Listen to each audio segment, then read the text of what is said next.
A very good morning to all of you. Myself, Professor Yasir Baig from Sagar Institute of Science and Technology, Department of Mechanical Engineering, Bhopal.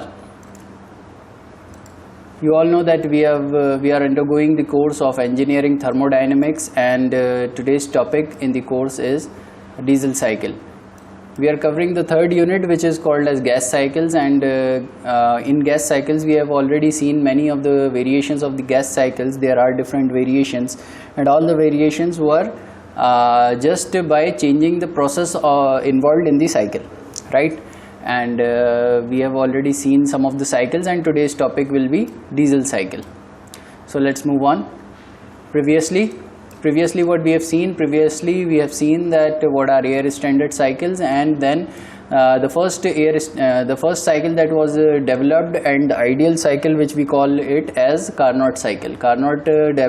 Scientist Carnot developed this cycle, and this cycle consisted of 4 processes: 2 adiabatic compression and expansion, one adiabatic compression, 1 adiabatic expansion, then 1 isothermal heat addition and 1 isothermal heat rejection.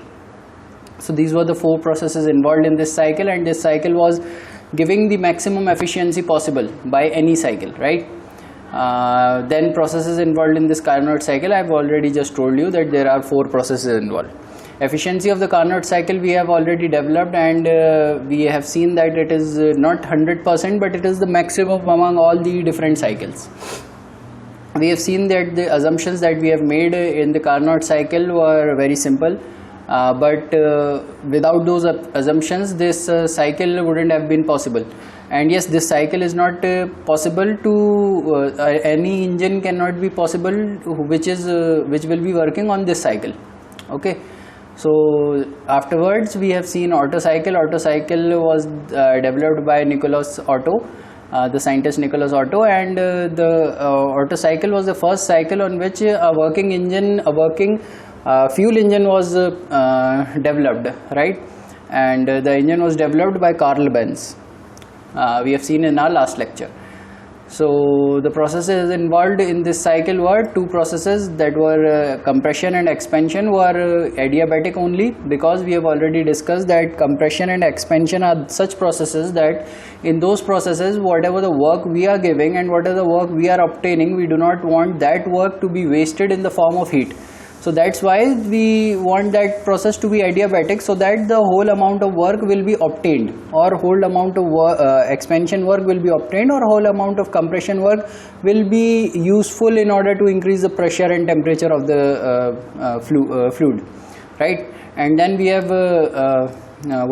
derived efficiency of the Otto cycle, and we have seen that the efficiency of the Otto cycle is nothing but 1 minus 1 upon R to the power gamma minus 1, right?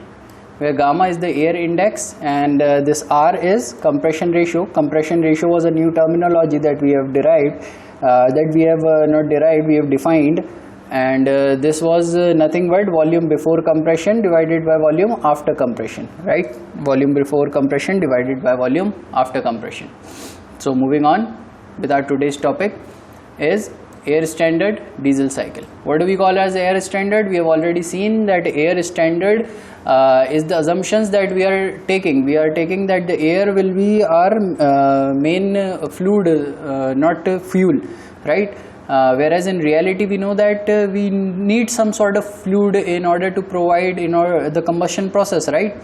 But here what we are doing, we are using only air as the working medium, and we are assuming that there won't be any chemical reaction inside this working fluid, right? Another assumption was that the specific heat of this fuel is not going to change with respect to temperature, and the heat will not be provided by combustion, rather it will be provided by a separate source, external source, okay? And no amount of friction will be developed here. So diesel cycle, the air standard diesel cycle is the ideal cycle for compression ignition engine, right? Compression ignition. So how is the ignition taking place for combustion? It is taking place with the help of compression. What do we mean by this? I mean कि हमने देखा था कि last जो हमारा SI engine थे, SI engine means spark ignition engine, तो हमने SI engines में ये देखा था कि जो भी हमारे इंजन के अंदर कंबशन प्रोसेस हो रहा था, हमारा इंजन क्या करता था, हमारा इंजन फ्यूल को कंप्रेस करता था, फ्यूल और एयर के चार्ज को कंप्रेस करता था, एंड उसके बाद जब उसका temperature and pressure increase rise up हो जाता था तो हम वहाँ पर एक स्पार्क प्लग के थ्रू एक स्पार्क देते थे और उस स्पार्क के थ्रू अंदर कंबशन प्रोसेस चालू होता था। लेकिन यहाँ क्या होता है डीजल इंजन में हम सिर्फ एयर को अंदर लेते हैं during the suction process, and उस एयर को कंप्रेस करा जाता है। एयर कंप्रेस होकर जब अपना टेम्परेचर एंड प्रेशर बढ़ा लेती है तो with the help of a fuel injector, with the help of a fuel injector, FI, fuel injector, we supply some droplets of the fluid, we supplied some droplets of the fluid that is diesel। तो हम diesel की कुछ droplet supply करते हैं अंदर with the help of fuel injector, and उस fuel को जैसे ही वो गर्म हवा का एटमॉस्फेयर मिलता है सिलेंडर के अंदर आफ्टर द कंप्रेशन प्रोसेस, तो वो आकर के इग्नाइट हो जाता है fuel, and that is also called as self ignition, right. So this air standard cycle is the ideal cycle for compression ignition engines, compression ignition reciprocating engines first proposed by Rudolf Diesel।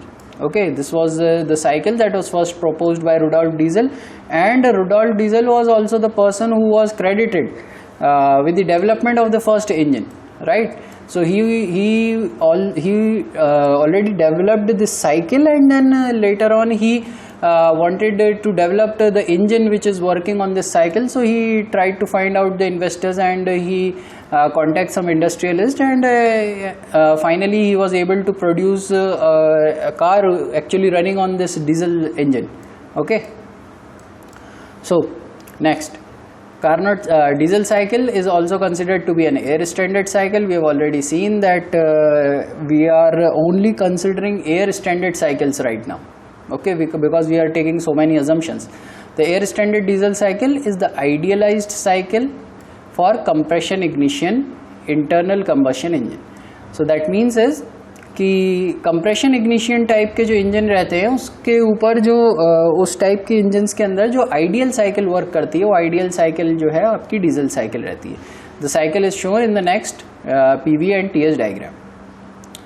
So now we will see the process involve in diesel cycle, कौन कौन से processes involve होते हैं इसमें। तो processes की बात करें अगर डीजल साइकिल में, तो हमने देखा है कि प्रोसेसेस जो मैंने आपको पहले भी बताया था कि कंप्रेशन एंड एक्सपेंशन, ये दोनों प्रोसेसेस आपके रिवर्सिबल एडियाबैटिक ही होने चाहिए। रिवर्सिबल एडियाबैटिक होने से मेरा मतलब क्या है, मेरा मतलब ये है कि इनके अंदर जो भी आप वर्क दे रहे हैं वो वर्क पूरा का पूरा यूज़ हो टेम्परेचर और प्रेशर बढ़ाने के लिए, ना कि हीट के फॉर्म में लॉस होता रहे, ठीक है। इसीलिए इसको कंप्रेशन के ड्यूरेशन में जो भी आप वर्क प्रोवाइड कर रहे हैं सिस्टम को, वो सिस्टम पूरा के पूरा उस वर्क का यूज़ करे ताकि उस एयर का टेम्परेचर एंड प्रेशर बढ़ाया जा सके। इसीलिए जो है इसे रिवर्सिबल एडियाबैटिक कंप्रेशन कहा जाता है, और इस प्रोसेस को रिवर्सिबल एडियाबैटिक रखा जाता है। तो ये प्रोसेस भी रिवर्सिबल एडियाबैटिक रहेगी, एंड ये प्रोसेस भी आपकी रिवर्सिबल एडियाबैटिक ही रहेगी। देन नेक्स्ट दो प्रोसेसेस बचती हैं, एक हीट एडिशन प्रोसेस बचता है एंड एक हीट रिजेक्शन प्रोसेस बचता है। तो heat addition and heat rejection, तो हमने जब ऑटो साइकिल देखी थी तो heat addition and heat rejection both were taking place at constant volume, right? But here the heat rejection is taking place at constant volume, but the heat addition is taking place at constant pressure. So that is the only difference जो कि Carnot cycle और diesel cycle में है। Carnot cycle और diesel cycle में देखें तो process 1 से 2 जो है वहाँ पर भी रिवर्सिबल एडियाबैटिक कंप्रेशन था, प्रोसेस 3 से 4 वहाँ पर भी रिवर्सिबल एडियाबैटिक एक्सपेंशन था, प्रोसेस 4 to 1 वहाँ पर भी heat rejection at constant volume था, बट प्रोसेस 2 से 3 वहाँ पर heat rejection at constant volume था, जबकि यहाँ पे प्रोसेस 2 से 3 heat rejection at constant pressure है। Okay, so that is the difference between this Otto cycle and diesel cycle. So now the graphical representation, we have seen that we are seeing this graphical representation in the two planes. First is PV plane, pressure and volume, and another is TS plane, that is temperature and entropy. Okay, so this PV plane, if I'll see, तो आप देखेंगे यहाँ पर 0.1 and 2, 1 से 2 जो है वो आपका क्या है, वो आपका एडियाबैटिक कंप्रेशन, आइसेंट्रोपिक या एडियाबैटिक कंप्रेशन, जिसकी हमने अभी तक बात करी थी कि भाई इस तरीके के जो आपका प्रोसेस होता है इसको आइसेंट्रोपिक ही रखा जाए और इसको एडियाबैटिक ही रखा जाए, ताकि कंप्रेशन जो है वो प्योरली टेम्परेचर एंड प्रेशर बढ़ा रहा हो। और इसके अंदर आप देखिएगा तो प्रेशर जो है काफ़ी ज़्यादा बढ़ चुका है। देन प्रोसेस 2 से 3 जो है वो आइसोबारिक है, यानी कि इस पूरे प्रोसेस के दौरान आपका प्रेशर जो है वो कांस्टेंट रहा है, राइट, दिख रहा होगा आपको, इस पूरे प्रोसेस के दौरान आपका प्रेशर कांस्टेंट रहा है एंड जो हीट ऐड हुई है वो देखिए वो इस कांस्टेंट प्रेशर पे ऐड हुई है, राइट। तो इस कांस्टेंट प्रेशर के ऊपर मैंने हीट ऐड कराई है। देन पॉइंट 3 पे आने के बाद आपने क्या करा है, आपने एक्सपेंशन करा है, यानी कि आपका अगेन वॉल्यूम बढ़ा है। देखिएगा वॉल्यूम V3 कम था, volume V4 which is equal to V1 ये बढ़ चुका है। तो इस पूरे प्रोसेस के दौरान आपका वॉल्यूम आपको बढ़ता हुआ दिखाई दिया है and work is being provided by the system खुद वर्क कर रहा है, that is work outlet, right. यहाँ पे हम वर्क सप्लाई कर रहे थे in order to do the compression, यहाँ पे वर्क प्रोवाइड हो रहा है in the expansion process and ये प्रोसेस भी आपका आइसेंट्रोपिक ही रहा है। फाइनली प्रोसेस 4 से 1 जो है उसमें हीट रिजेक्ट हुई है, क्यू आउट, एंड ये जो हीट रिजेक्ट हुई है ये एट कांस्टेंट वॉल्यूम हुई है, इसीलिए जो आपका वॉल्यूम 4 और वॉल्यूम 1 है वो आपको सेम पॉइंट पे दिखाई दे रहा है, राइट। यहाँ पर आपको 3 डिफरेंट प्रेशर वैल्यूज मिल रही हैं, 1 P1 then P4 and then P2 is equals to P3, है ना। तो ये आपको 3 तरीके की आपको डिफरेंट लेवल्स ऑफ प्रेशर दिखाई दे रहे हैं। एंड वॉल्यूम की बात करें तो वॉल्यूम भी आपको 3 दिखाई दे रही है, V2 देन V2 के बाद आपका V3 and finally V4 is equals to V1। तो ये आपके 3 वॉल्यूम्स हैं जो कि इम्पॉर्टेंट सिग्निफिकेंस रखते हैं। अब सिमिलरली मैं अगर अपना TS डायग्राम देखूं तो TS डायग्राम के अंदर भी आपको दिखाई देगा कि प्रोसेस 1 से 2 was adiabatic, right, adiabatic compression.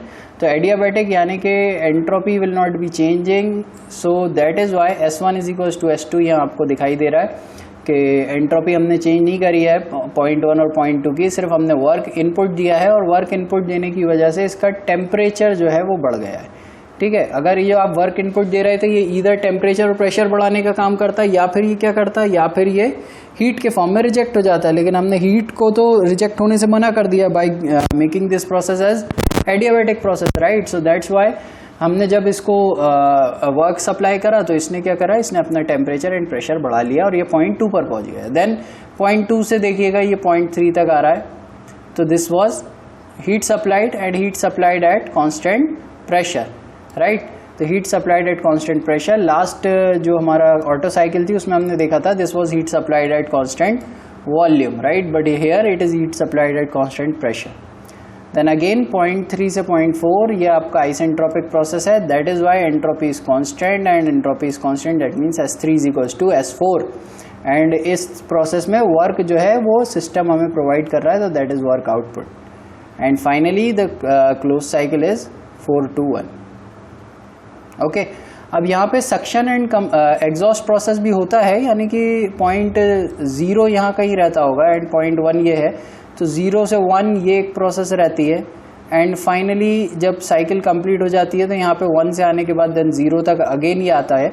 और ये जो 0 से 1 है ये साइकिल एंड ये प्रोसेस और ये प्रोसेस ये दोनों इक्वल एंड अपोजिट होते हैं और एक दूसरे के इफेक्ट को कैंसिल कर देते हैं, जो कि हमने ऑटो साइकिल में भी देखा था, राइट। यही हमने देखा था कि 0 से 1 एंड 1 से 0 प्रोसेस एक दूसरे को कैंसिल आउट कर देते हैं। इसी वजह से इसको हम अपनी साइकिल में, अपनी इफेक्टिव साइकिल में कंसिडर नहीं करते, हम जो है 1 2 3 4 को ही कंसिडर करते हैं अपनी इफेक्टिव साइकिल में, ओके।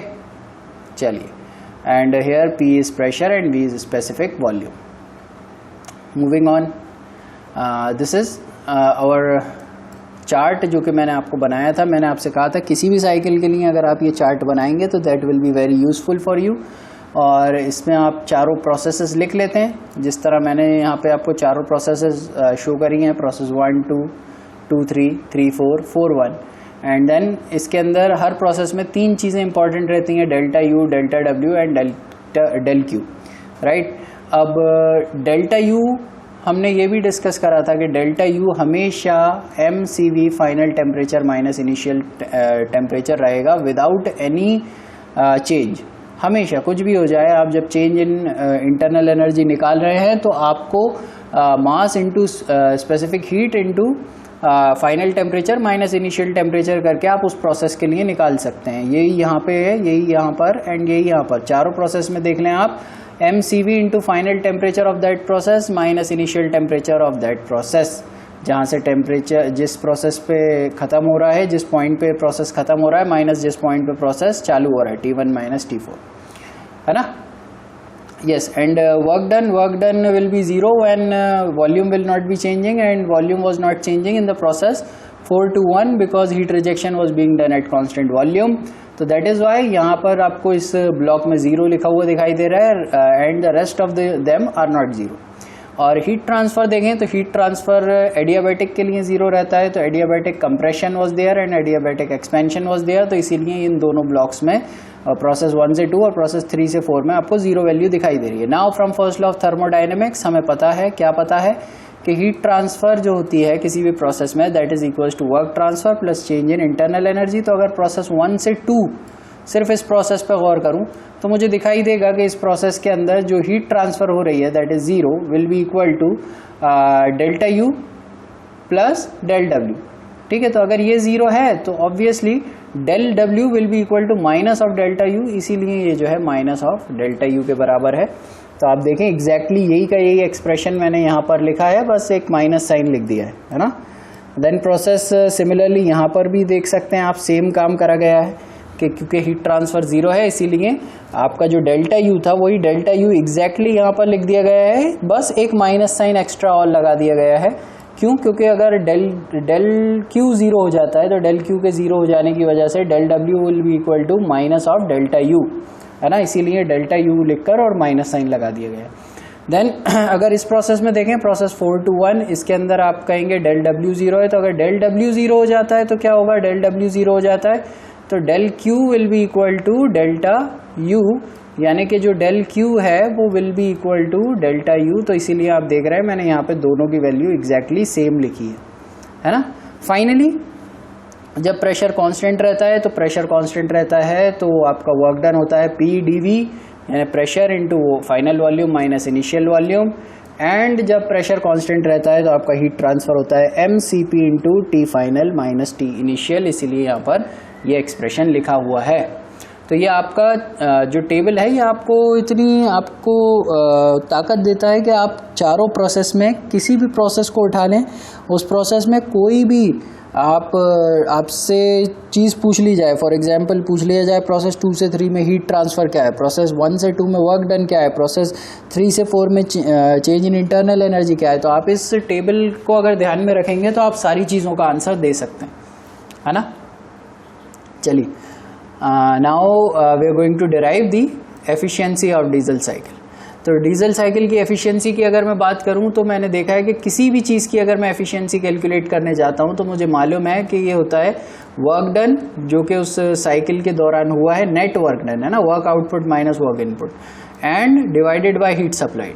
ठीक, और मुझे मालूम है कि net work done is equals to net heat supplied in a close cycle, first law of thermodynamics ने बताया था मुझे, तो इसीलिए net heat supplied is heat supplied minus heat rejected, तो that is by Q1 minus Q2 divided by Q1, that is heat supplied minus heat rejected divided by heat supplied. और अगर मैं 1 kg ऑफ एयर लेकर चलूँ तो जो heat होती है जो कि mCp/dt होती है, अगर वो देखें आप तो मास को आप हटा दें तो देखिएगा heat supplied at constant pressure was mCp/dt, this is final temperature minus initial temperature, and heat rejected eight constant volume will be Cv into T4 minus T1। Okay, तो अगर मैं यहाँ पीछे आऊँ ज़रा आप देखिएगा, यहाँ पे Cv into T4 minus T1 ये है। ठीक है, तो आप कहेंगे सर ये तो T1 माइनस T4 लिखा है, T4 माइनस T1 लिखा ही नहीं है, लेकिन नहीं, ये क्या है, ये हीट सप्लाइड है, जबकि यहाँ पे क्या बोल रहे हैं, हीट रिजेक्टेड बोल रहे हैं ना। हीट रिजेक्टेड अगर करनी है तो आपको इसको माइनस साइन देना पड़ता है, राइट। तो हमने यहाँ पे heat supplied minus heat rejected, क्योंकि हीट जब बाहर आ रही होती है सिस्टम से तो वो माइनस साइन के साथ आती है, इसीलिए net work done will be equal to heat supplied this minus heat rejected this, है ना। चलिए, तो efficiency will be what, efficiency will be this mCp into T3 minus T2 minus mCv into T4 minus T1 divided by mCp into T3 minus T2। कुछ नहीं करा है, सिर्फ Q1 heat supplied और हीट रिजेक्टेड की QS and QR heat supplied और heat rejected की table में से वैल्यू ला के यहाँ रख दी है। एंड जो हीट रिजेक्टेड था, क्योंकि वो सिस्टम से बाहर जा रही थी हीट, इसीलिए उसके साथ एक माइनस साइन मल्टीप्लाई करके T1 माइनस T4 की जगह उसे T4 माइनस T1 बना दिया गया है। दैट्स इट, और कोई चेंज नहीं आया है यहाँ पर, है ना। अब इसके अंदर देखूँ मैं तो तीनों में से m कॉमन लेकर के कैंसिल आउट कर सकता हूँ। देन अगर इस LCM को मैं ब्रेक करूँ तो LCM को ब्रेक करूँ तो यह हो जाएगा Cp into T3 minus T2 divided by Cp into T3 minus T2। इस न्यूमरेटर से डिनोमिनेटर कैंसिल होगा और यहाँ पे 1 बचेगा, राइट, ये 1 है आपका। एंड बीच में माइनस साइन तो रहेगा वैसा का वैसा ही। And then mCv divided by mCp, तो mCv डिवाइडेड बाई mCp रहने वाला था, m से m कैंसिल होगा, बचेगा क्या, Cp by Cv, Cv by Cp, Cv by Cp बचेगा, है ना। And we know that Cv by Cp is nothing but 1 upon gamma, है ना, क्योंकि ये जो है ये आपने लास्ट उसमें भी देखा था कि एयर इंडेक्स के बराबर होता है आपका Cp बाई Cv। एंड जो बचेगा वो will B T4 minus T1 divided by T3 minus T2। तो ये देखिएगा T4 minus T1 divided by T3 minus T2, ये आपको यहाँ दिखाई दे रहा है। अब हम क्या चाहेंगे, हम ये चाहेंगे कि किसी तरीके से इस ब्लॉक के अंदर वाली चीज़ को जो है सिंप्लीफाई करा जा सके, इस ब्रैकेट के अंदर वाली चीज़ को। तो जब इसे सिंप्लीफाई कर रहे हैं तो मैं ये कोशिश करूँगा कि T4 को भी T1 के टर्म्स में लिख लूँ, T3 को भी T1 के टर्म्स में लिख लूँ, T2 को भी T1 के टर्म्स में लिख लूँ, और T1 कॉमन लेकर के एक दूसरे से कैंसिल कर दिया जाए, है ना। तो ये T1 तो वैसा का वैसे ही रहेगा, बस बाकी के जो 3 वैल्यूज़ हैं T4, T3 एंड T2, इन तीनों को मैं T1 के टर्म्स में चेंज करने की कोशिश करूँगा। तो अगर T2 को चेंज करने की कोशिश करूँ सबसे पहले, तो मुझे मालूम है कि T2 क्या होगा, T2 will be equal to T1 into R की पावर गामा माइनस 1। क्यों होगा ऐसा, क्योंकि हमें मालूम है प्रोसेस 1 से 2 क्या होती है, प्रोसेस 1 से 2 विल बी व्हाट, प्रोसेस 1 से 2 इज आइसेंट्रोपिक प्रोसेस, और आइसेंट्रोपिक प्रोसेस के लिए कुछ रिलेशंस जो हैं वो रहते हैं, जैसे कि Pv की power gamma is equals to constant, है ना, ये हमने देखा था, Pv की power gamma is equals to constant, ये आपका आइसेंट्रोपिक प्रोसेस में रहता ही रहता है। देन हमने देखा था कि ratio of temperatures T2 by T1 will be equal to V1 by V2 की पावर में गामा माइनस 1, राइट। और ये जो V1 बाई V2 है ये क्या है, ये है volume before compression divided by volume after compression. तो that is why V1 by V2 क्या हो जाएगा, V1 by V2 will be R, तो इसीलिए यहाँ पे लिखा है R, ठीक है। तो T2 is nothing but T1 multiplied by R की पावर में गामा माइनस 1, जहाँ पे R जो है वो V1 बाई V2 है, R is V1 by V2, right. और वॉल्यूम 1 और वॉल्यूम 4 बराबर हैं, हमने यहाँ देखा था वॉल्यूम 1 एंड वॉल्यूम 4 बराबर है, इसीलिए आपने जो है V1 बाई V2 भी R के बराबर होगा और V4 बाई V2 भी R के ही बराबर होगा, ठीक है। कंप्रेशन रेशियो इन दोनों में से कुछ भी मिले आप उसे कंप्रेशन रेशियो कह सकते हैं, ठीक। Then there is a new terminology which is called as cut off ratio. Cut off ratio is nothing but V3 by V2, and what is V3? Let me show you here. V3 is the volume at which the fuel is cut off. यहाँ पे fuel supply करना चालू करा गया था, यहाँ पे fuel supply करना ख़त्म कर दिया गया था V3 पर, तो that is why V3 by V2 is volume at which the heat supplied was cut off and divided by volume at which the heat supplied was started, ठीक है। तो बड़ी वॉल्यूम अपन छोटी वॉल्यूम रहेगा हमेशा, V3 by V2, this is compression ratio. और V3 by V2 की अगर मैं बात करूँ तो क्योंकि इस प्रोसेस में 2 से 3 प्रोसेस में, राइट, ये 2 से 3 प्रोसेस है, तो 2 से 3 प्रोसेस में क्या है, प्रेशर कांस्टेंट है। तो प्रेशर अगर कांस्टेंट है तो मुझे मालूम है कि since P is equals to nothing but what, T by V, P is proportional to T by B. Why? Because P is equals to MRT, pressure is equals to MRT, है ना। तो इसीलिए क्योंकि आइडियल गैस इक्वेशंस है ना, ideal gas equation से ये होता है, तो हमें मालूम है कि pressure is proportional to T by V and since P1 is equals to P2 sorry P2 is equals to P3 therefore T2 by T3 is equals to V2 by V3 therefore T3 by T2 is equals to V3 by V2 and V3 by V2 is nothing but cutoff ratio. That is why T3 is nothing but T2 into cutoff ratio and since T2 is nothing but T1 into compression ratio की power gamma minus 1, that is why T3 is equals to T1 into RC that is cutoff ratio into R की power में gamma minus 1, right. तो आपने T2 को यहाँ पे देखिए T1 के टर्म्स में चेंज कर लिया था और इस इक्वेशन से आपने T3 को भी T1 के टर्म्स में चेंज कर लिया, आपने T3 को भी T1 के टर्म्स में अब चेंज कर लिया. बचा क्या, सिर्फ T4 बचा and T4 is fairly simple. Why, because T4 जो प्रोसेस है वो प्रोसेस 3 से 4 को कंसिडर कर रहा है और 3 से 4 प्रोसेस एडियाबैटिक है, जिस तरीके से प्रोसेस 1 से 2 एडियाबैटिक थी. और अगर ये प्रोसेस भी एडियाबैटिक है तो इसके अंदर भी ratio of temperature will be equal to ये जो था आपका, यही सेम रिलेशन फॉलो करेगा. बस यहाँ पे T2 बाई T1 की जगह T4 बाई T3 हो जाएगा और यहाँ पे V3 बाय V4 हो जाएगा, V3 बाय V4 हो जाएगा. एंड सिंस हमने अभी अभी कहा कि भाई जो है आपका V3 बाय V4 है, तो इसको अगर चेंज करना चाहूँ मैं तो T3 will be sorry T4 will be equal to ये यहाँ आ जाएगा and this will be equal to this T3 into V4 by V3 की पावर में gamma minus 1 and then word T3 की जगह पे मैं ये वैल्यू रख दूंगा यहाँ से. तो मेरा जो फाइनल T4 है वो T4 फाइनली जो है मेरा इसमें चेंज हो जाएगा, किसमें, T1 के रिस्पेक्ट में. ठीक है, तो मेरे T1 T2 T3 T4 ये सारे जो हैं ये चेंज हो करके सब T1 के रिस्पेक्ट में आ गए हैं. चारों की वैल्यू मैं यहाँ पर रखता हूँ. चारों की वैल्यू जब मैं यहाँ पे प्लेस करूँगा ये इस इक्वेशन में, एफिशिएंसी की इक्वेशन में, तो मुझे पता चलेगा कि इनमें से T1 लेकर के कैंसिल कर दिया. अंदर सिर्फ क्या बचेगा, अंदर जो बचेगा एफिशिएंसी की equation that will be 1 minus this is R की पावर 1 माइनस गामा. ठीक है, तो इसको ऐसे भी लिख सकते हैं कि 1 माइनस 1 अपॉन R की पावर में गामा माइनस 1. ठीक है, and then multiplied with this quantity जो कि ये अंदर है, मल्टीप्लाइड बाय दिस क्वांटिटी कि RC की power gamma minus 1 divided by gamma into RC minus 1, right, where RC is the cut off ratio. अब आप देखिए अगर सिर्फ इतने एक्सप्रेशन को कंसिडर करें तो that was the efficiency of what, that was the efficiency of auto cycle. यानी कि ये कह रहा है कि ऑटो साइकिल की एफिशिएंसी जो थी, ऑटो साइकिल की एफिशिएंसी में जो सेकंड टर्म था इसके अंदर आपने कुछ चीज़ मल्टीप्लाई करी. अगर ये जो चीज़ मल्टीप्लाई करी है इसकी वैल्यू 1 हो जाएगी. ठीक है, इसकी वैल्यू 1 हो जाएगी जो ब्रैकेट में है, तो आपका जो एफिशिएंसी का फॉर्मूला है डीजल साइकिल का वो आपकी उसके बराबर हो जाएगा, आई मीन ऑटो साइकिल के बराबर हो जाएगा, right.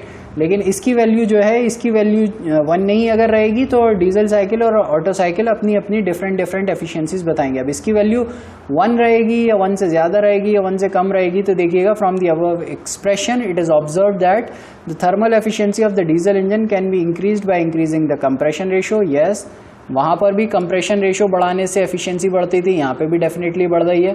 Then by decreasing the cut off ratio, cut off ratio को घटाएंगे तो आपकी एफिशिएंसी जो है वो बढ़ जाएगी. ठीक है, then also by using the gas with a large value of gamma, यानी कि एयर इंडेक्स अगर बड़ा रखेंगे तो भी जो है आपके साथ यही सेम चीज़ आपको देखने को मिलेगी. सिंस द क्वांटिटी दिस जो कि ब्रैकेट के अंदर है, राइट, ये ब्रैकेट के अंदर वाली quantity, since the quantity this in above equation is always greater than unity, ये हमेशा 1 से बड़ी होगी. ठीक है, the efficiency of a diesel engine is always lower than that of N Otto cycle. ये चीज़ याद रखिएगा, डीजल साइकिल की एफिशिएंसी हमेशा कम होगी किससे, पेट्रोल इंजन से. तो डीजल इंजन की एफिशिएंसी हमेशा कम रहेगी पेट्रोल इंजन से, but having the same compression ratio.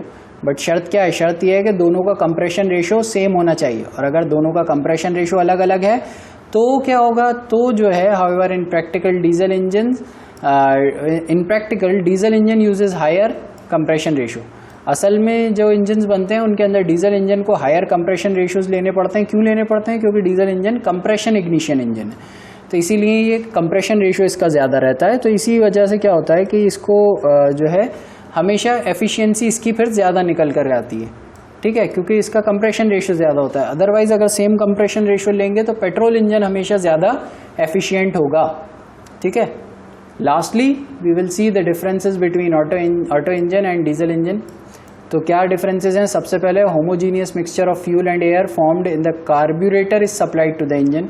Engine के अंदर जो चार्ज जाता है, charge is a mixture of what? Mixture of fuel and air. Engine के अंदर फ्यूल और एयर जाता है जो कि जाकर के कंप्रेस होता है। फ्यूल और एयर कहाँ मिक्स होता है? It is mixed in the device known as carburettor, ठीक है। डीजल इंजन की बात करें तो डीजल इंजन में कोई कार्ब्यूरेटर यूज नहीं होता। एयर को अकेले ही इंजन के सिलेंडर में भेजा जाता है एंड फ्यूल को जो है ऊपर से इंजेक्ट कराया जाता है with the help of a fuel injector, right. With the help of a fuel injector इसको इंजेक्ट कराया जाता है। Then next, ignition is initiated by means of an electric spark plug. Otto engine के अंदर एक स्पार्क प्लग लगा रहता है जिसके ज़रिए से आप इग्निशन करते हैं, जबकि यहाँ पे कोई स्पार्क प्लग नहीं लगा रहता। यहाँ पे क्या होता है? सिर्फ कंप्रेशन रेशियो हाई होता है और उस हाई कंप्रेशन रेशियो की वजह से हाई टेम्परेचर और प्रेशर प्रोड्यूस होता है जिस एयर का, जिसके अंदर फ्यूल जो है वो ऑटोमेटिकली इग्नाइट हो जाता है, सेल्फ इग्निशन हो जाता है। Then power output is controlled by varying the mass of fuel air mixture by means of a throttle valve in the carburettor. Fuel air mixture का मास को जैसे जैसे चेंज करते रहते हैं तो पावर आउटपुट चेंज होता रहता है। यहाँ पे no throttle valve is used, power output is controlled by means of the mass of fuel injected by the fuel injector. यानी कि यहाँ पे एयर जो है वो सेम आ रही होती है, हमेशा सिर्फ फ्यूल को चेंज कर रहे होते हैं, फ्यूल के मास को बार बार वेरी कराया जा रहा होता है। तो these are the differences between an Otto cycle and a diesel cycle. So I think that's enough for today and thank you all.